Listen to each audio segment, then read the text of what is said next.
আমি তো মিটিং এ অ্যাটেন্ড করতে পারবো না, আমি তো প্রচুর আছি একটা ইম্পর্টেন্ট কাজে। এই মেহেদি না? জাহিদ না? আমি জাহিদ।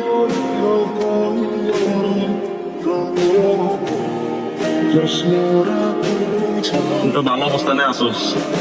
এই লিমন সিয়াম ওদের খবর কি? ওদের সাথে তো যোগাযোগ আছে? সিএমের সাথে আমার মাঝে মাঝে যোগাযোগ হয়, কিন্তু এই মনে কথা বলতে পারি না। ওরা টাকা দেওয়ার পরে ওরা সাথে আর আমার যোগাযোগ হয় না। তাহলে সিয়ামকে তুই একটা কল দে।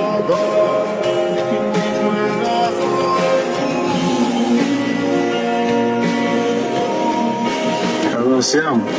হ্যাঁ বন্ধু, কেমন আছিস তুই? এই তো আলহামদুলিল্লাহ ভালো আছি। জাহিদ তো ঢাকা থেকে খুশি আসছে, বুঝছস? তুই আমাকে সেই ব্রিজের কাছে চলে আয়। কি বলছ মামা? আচ্ছা ঠিক আছে, আসতেছি। জাহিদ, সিয়াম আসতেছে, ওর প্রায় আধা ঘন্টার মতো লাগতো। এখন সিয়াম তো আসতেছে, রিমনরে কোথায় পাবো? ওর সাথে তো তোর যোগাযোগ নাই, আমারও যোগাযোগ নেই। সিয়াম আসিস তাহলে, দেখি ওর সাথে কোনো যোগাযোগ আছে কিনা। হয়তো সিয়ামের সাথে রিমনের যোগাযোগ থাকতে পারে। সিয়াম আসুক, তারপর দেখি। আমরা এখন ওই জায়গায় চল। মেহেদি ভাই, জাহিদ ভাই, কেমন আছেন ভাই? ভালো। তুমি কে? তিন নম্বর স্কোর। আরে ভাই, আপনারা আমাকে চিনতেছেন না? আরে ও, আপনারা তো আমাকে ছোট থাকতে দেখছিলেন। আপনাদের বন্ধু কেমন আছে না? আমি ওর স্বাস্থ্য ভাই। তোমার নামটা যেন কি? আরে ভাই, আমি আনাস। আরে আমাকে ভুলে গেছেন? ওই মনে পড়তেছে নি, আমি ছোট থাকতে একবার আপনাদের সাথে বিয়ে দিতে করেছিলাম, আমাকে যে কানে ধরাইছিলেন।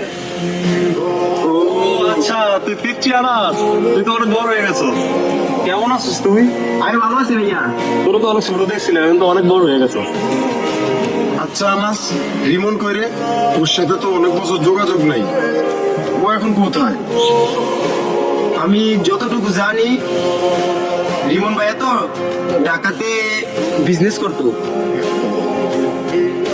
আমি একটু আগে স্কুল থেকে আসার সময় রিমন ভাইয়াকে দেখছিলাম কুতুপাড়া, ওনার একটা প্রজেক্ট আছে মাছ চাষ করে, যে ওইখানে ওনাকে দেখছিলাম। আপনারা ওখানে গেলে ওনাকে পেতে পারেন।